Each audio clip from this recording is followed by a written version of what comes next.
और इसी बीच आप सांसद संजय सिंह क्या कुछ कह रहे हैं, सुन लेते हैं।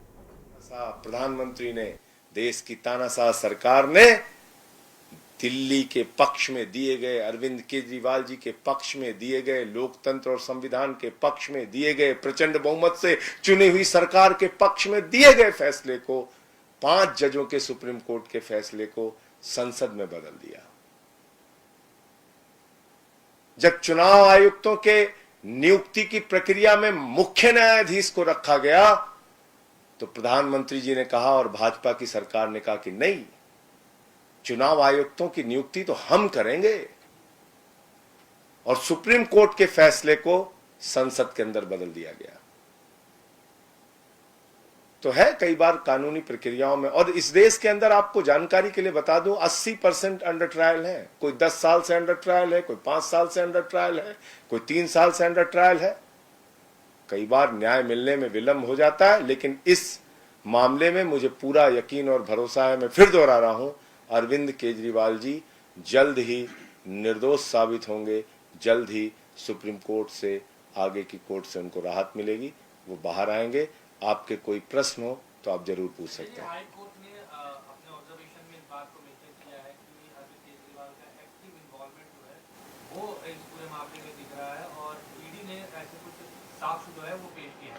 तो ईडी ने जो साक्ष्य अरविंद केजरीवाल जी के पक्ष में है वो नहीं पेश किए ना। मैंने तो आपको बताया।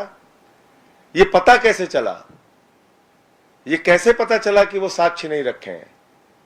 खुद ईडी ने कहा कि मंगुंटा रेड्डी, राघव रेड्डी के 10 बयान, 8 बयान अनरिलाइड अपॉन डॉक्यूमेंट में। हमारे वकीलों ने कहा कि भाई अनरिलाइड अपॉन डॉक्यूमेंट में क्यों रखा है आपने?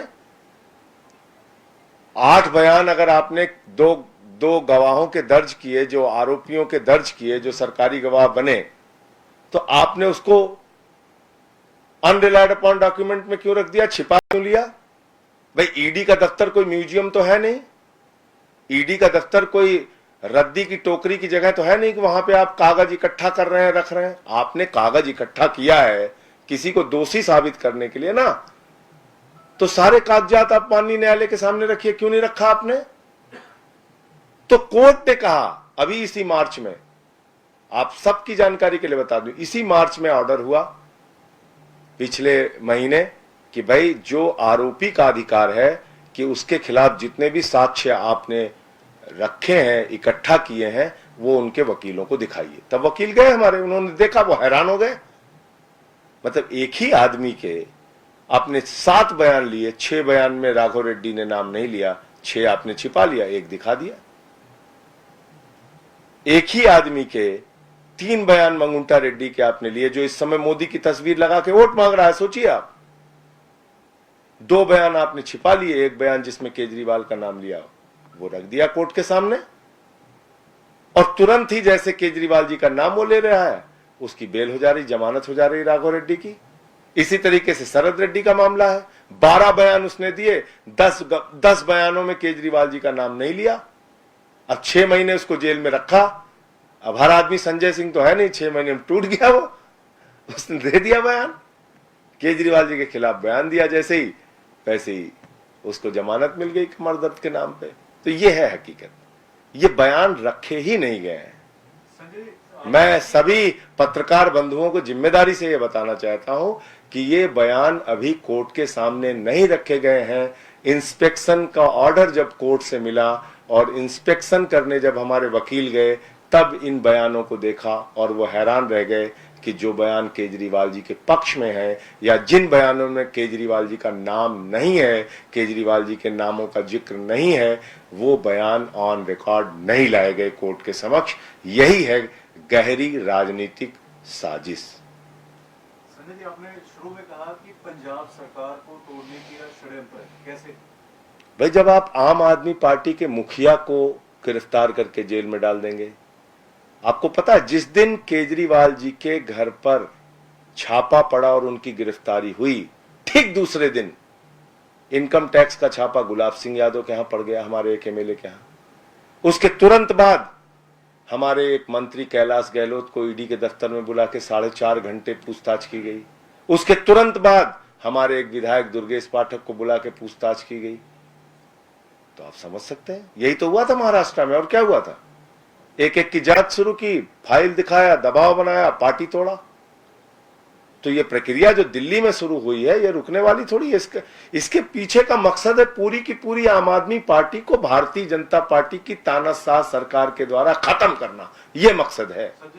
और ये वो लोग ये काम कर रहे हैं।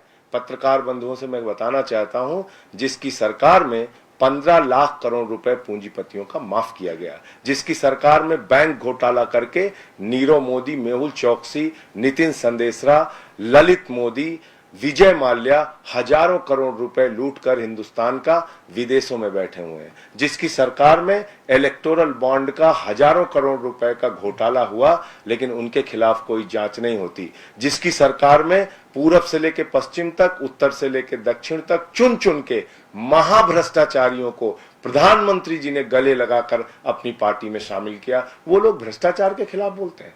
मैं तो बार बार इस बात को कह रहा हूं कि भ्रष्टाचार के खिलाफ बीजेपी बोलती है तो लगता है ओसामा बिन लादेन और डाकू गब्बर सिंह अहिंसा पे उपदेश दे रहे हैं। संजय जी, जिस लिकर पॉलिसी के तहत अरविंद केजरीवाल जी के ऊपर कार्रवाई हुई है, वैसे ही कह रहे हैं कि पंजाब में भी वही लिकर पॉलिसी जो है अप्लाई की गई है और पंजाब में भी वैसी एक बार जो है जांच ईडी द्वारा होनी चाहिए। किस बात की जांच करेंगे आप? जबरदस्ती जांच करेंगे? आप यहां की पॉलिसी की जांच करेंगे और इलेक्टोरल बॉन्ड में अलग अलग कंपनियों ने बीजेपी को चंदा दिया और तुरंत बाद उनको 3,08,000 करोड़ के ठेके मिले हैं। छोटा मोटा नहीं, 3,08,000 करोड़। जीरो लगाते लगाते थक जाएंगे, चंदा दे रही है। इसकी जांच नहीं होनी चाहिए? अरविंद केजरीवाल जी की जांच करने के लिए ईडी, सीबीआई, गामा पहलवान, दारा सिंह, बॉक्सर विजेंदर बन जाती है।